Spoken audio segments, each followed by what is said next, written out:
എല്ലാവർക്കും എൻ്റെ നമസ്കാരം. ഇന്നൊരു ഗുണപാഠ കഥയാണ് കൂട്ടുകാർക്ക് വേണ്ടി. പണ്ടൊരു ഗ്രാമത്തിൽ മഹാവികൃതിയായ ഒരു ഇടയപ്പയ്യനുണ്ടായിരുന്നു. കാട്ടിൽ ആടുകളുമായി മേയാൻ പോയാൽ ദിവസങ്ങൾ കഴിഞ്ഞാണ് അവൻ വീട്ടിൽ വരിക. ഒരു ദിവസം കാട്ടിൽ ആടുകളുമായി നടന്നപ്പോൾ അവന് ഒരു ദുഷിച്ച ചിന്തയുണ്ടായി. മനുഷ്യരെ ഒന്ന് വിഡ്ഢിയാക്കുക. അവൻ തീരുമാനിച്ചു. അവൻ നിലവിളിച്ചു, അയ്യോ, പുലി വരുന്നേ, പുലി വരുന്നേ, രക്ഷിക്കണേ. മലയടിവാരത്തിലുള്ള ഗ്രാമത്തിലെ ആളുകളും കാട്ടിനുള്ളിലെ മരം വെട്ടുകാരും ഈ നിലവിളി കേട്ട് അവർ കൊടുവാളും കോടാലിയുമായി ഓടിയെത്തി. പക്ഷേ നിലവിളി കേട്ട സ്ഥലത്ത് വന്നപ്പോൾ ഒന്നും പ്രത്യേകമായി കണ്ടില്ല. ഒന്നും അറിയാത്ത മട്ടിൽ ആടുകളെ മേയിക്കുന്ന ഇടയച്ചക്കനെയാണ് അവർ കണ്ടത്. അവർ ചോദിച്ചു, എവിടെ നിന്നാണ് ആ നിലവിളി കേട്ടത്? എനിക്കറിയില്ല, ഞാനൊരു നിലവിളിയും കേട്ടില്ല. കുസൃതി ചിരിയോടെ അലസമായി അവൻ പറഞ്ഞു. കുറേ ദിവസങ്ങൾ കഴിഞ്ഞു. ഒരിക്കൽ കൂടി പഴയ തമാശ ആവർത്തിക്കണമെന്ന് ഇടയപ്പയ്യന് തോന്നി.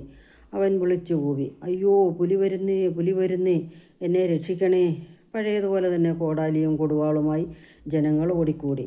അന്നും ജനങ്ങൾ കണ്ടത് ഒന്നും അറിയാത്ത മട്ടിൽ ആടുകളെ മേയിക്കുന്ന ഇടയപ്പയ്യനെയാണ്. അന്നും അവർ ചോദിച്ചു, നീ ഒരു നിലവിളി കേട്ടുവോ?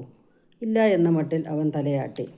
നാട്ടുകാരെ ഇളഭ്യരാക്കിയെന്ന മട്ടിൽ പയ്യൻ ഒന്ന് ഊറിച്ചിരിച്ചു. കുറേ ദിവസങ്ങൾ കഴിഞ്ഞു. ഇടയപ്പയ്യൻ ആളുകളെ മേയിച്ചുകൊണ്ട് കാട്ടിലിരിക്കുകയായിരുന്നു. പെട്ടെന്ന് ഏതോ ഒരു ശബ്ദം കേട്ട് അവൻ തിരിഞ്ഞു നോക്കി. അവൻ ഭയന്നു വിറച്ചു. ഒരു പുലി അതാ കുറ്റിക്കാട്ടിൽ നിന്ന് അവനെ തന്നെ നോക്കുന്നു. അവൻ ആവുന്നത്ര ഉച്ചത്തിൽ നിലവിളിച്ചു, അയ്യോ, പുലി വരുന്നേ, പുലി വരുന്നേ, എന്നെ രക്ഷിക്കണേ. അടിവാരത്തിലെ ജനങ്ങളും കാട്ടിലെ പണിക്കാരും നിലവിളി കേട്ടു. ഇതെല്ലാം ആ വികൃതി പയ്യൻ്റെ വേലകളാണ്. അവരിൽ പലരും പറഞ്ഞു. ആരും അന്നോടി ചെന്നില്ല. വീണ്ടും പയ്യൻ ദയനീയമായി നിലവിളിച്ചു. പക്ഷേ ആരും ഗവനിച്ചില്ല. അതിനുശേഷം ഒരിക്കലും നാട്ടുകാർ ഇടയപ്പയ്യൻ്റെ നിലവിളി കേട്ടിട്ടില്ല. ആരും ഇടയപ്പയ്യനെ കണ്ടിട്ടുമില്ല. പുലി അന്നവൻ്റെ കഥ കഴിച്ചിരുന്നു. ഇതിൽ നിന്നുള്ള ഗുണപാഠം: കള്ളം പറയുന്ന ശീലം അപകടം വിളിച്ചു വരുത്തും.